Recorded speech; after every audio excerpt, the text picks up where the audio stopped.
Stock మార్కెట్లల్లో పైసలు పెడితే అది అందరికీ కలిసి రాదు. కొందరిని ఆకాశానికి ఎత్తితే ఇంకొందరిని పాతాళానికి తొక్కేస్తుంది. హగో అట్లనే అదృష్టం కూడా ఎప్పుడు ఎవరికి ఎట్లా తలుగుతుందో ఏడంగా వస్తుందో ఎవరికి తెలియదు.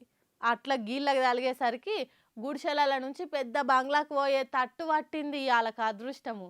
హాగో అంతగానం ఏమైంది అంటారా? మీరే చూడుర్రిగా.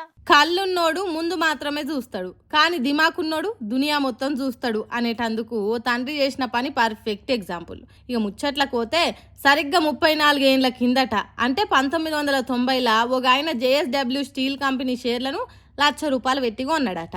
ఇక కాలం గడుస్తున్న కొద్దీ ఆ ముచ్చట్నే మర్చిండట. ఇక మొన్న అట్లా గిట్లనే వాళ్ళ కొడుకు ఇల్లు చదువుతుంటే ఇవ పేపర్లు కానొచ్చినాయట. ఏంటి ఇవని పట్టి పట్టి ఆరాదీసి చూస్తే అవే ₹1,00,000 షేర్లు ఇప్పుడు 80 కోట్లు అయినాయట. మామూలు ముచ్చట కాదు కదా. ఇది తెలుసుడే ఆలస్యం. ఆ ఇంటోళ్ళ సంబరాలు చిన్నగా లేవు.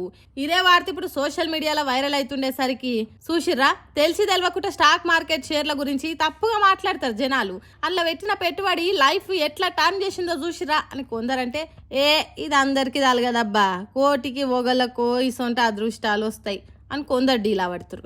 ఏదేమైనా ఈ ముచ్చట వల్ల మనకు తెలిసేది ఏంటంటే, ఓపికతో ఎదురు చూస్తే స్టాక్ మార్కెట్ పెట్టుబడులు ఊహించని లాభాలను తీసుకొస్తాయని నీకే ఇది జాలదా కానీ ప్రతిసారి ఇట్లనే అవుతుందని కూడా చెప్పలేం.